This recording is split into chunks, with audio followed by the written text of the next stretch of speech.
DJI Leo 1 and X1 banned in the USA means American buyers cannot officially purchase these new drones from DJI. Even though both drones received FCC approval in late 2025, before the restriction deadline, DJI later confirmed that the Leo series would not be available in the US market because authorization is still pending. DJI told media that the DJI Leo series will not be available in the US market, which ended the confusion after launch. There are no official listings on DJI US, Amazon US, B&H Photo, or Best Buy.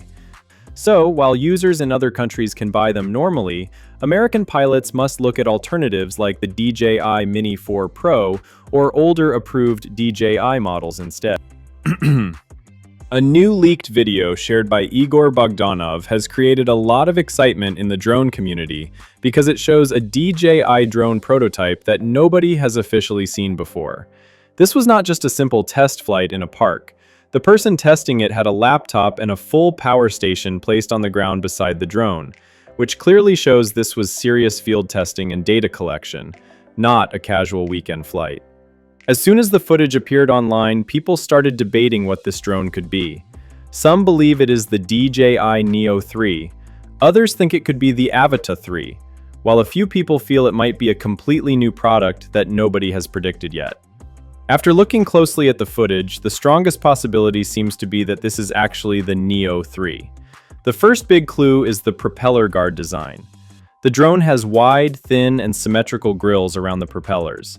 This is very different from the deeper and more sealed prop guards seen on the Avata series, including the newer Avata 360.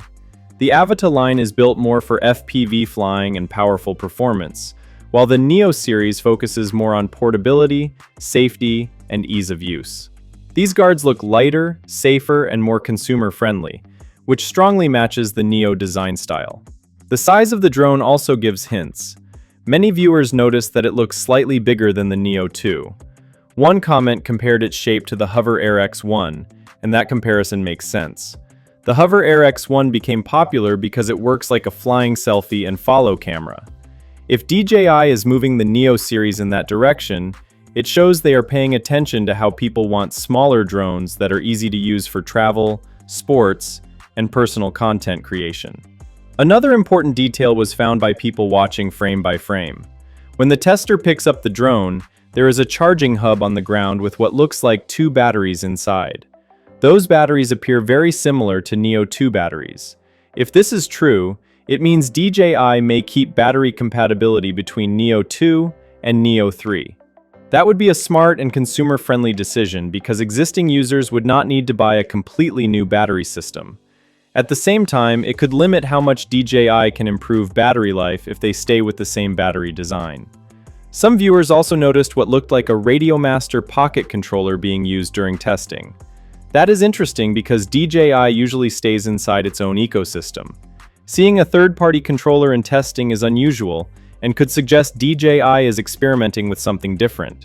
When comparing the possibilities, Neo 3 makes the most sense. The Neo 2 launched in November 2025, and by April 2026, it is completely normal for DJI to already be testing the next version.